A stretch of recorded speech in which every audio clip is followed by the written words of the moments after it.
The starry heavens above and the moral law within fill the mind with an ever new and increasing admiration and awe, the more often and the more steadily we reflect. Immanuel Kant. As the philosopher Kant recognized, there is an amazing congruence between the order we experience within and the order we perceive without. Our minds, to an extraordinary extent, seem tailored to understanding the world we inhabit. But why is this so? For many modern thinkers, the cosmos is more of a chaos than anything else, and the human mind is nothing more than the accidental byproduct of that blind watchmaker, natural selection. But is a materialistic and non-teleological view of life and consciousness warranted? I think not.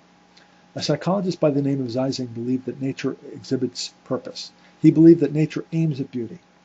This is an astonishing thought.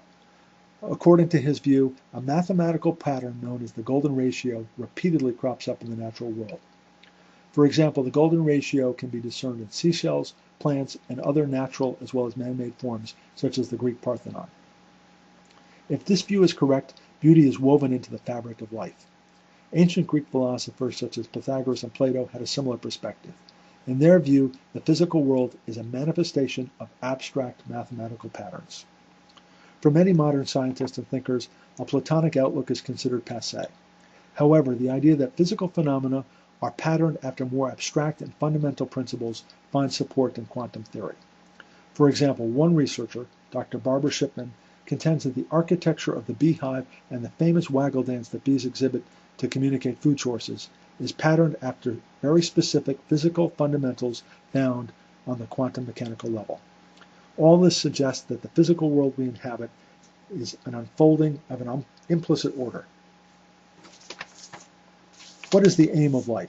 Is it to recognize and create beauty? Romantic philosophers such as Schelling believed that art was a bridge that attuned consciousness to the deepest mysteries of existence. According to this view, it is through aesthetic contemplation that we come to appreciate that the Cartesian or isolated ego is an illusion.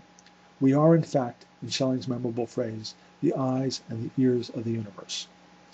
The legendary physicist John Wheeler had a similar perspective. As Wheeler noted, what good would a universe be if no one existed to observe it? In Wheeler's view, the capacity for consciousness has been woven into the fabric of existence from the very beginning. Indeed, Wheeler adopts the paradoxical anthropic principle which holds that the universe doesn't fully exist until there are conscious creatures to observe it. In my book, Socrates in Cyberspace, I try and explore the frontiers of consciousness. I try to show that reductive materialism is an ideology that prevents us from addressing the mysteries of the mind.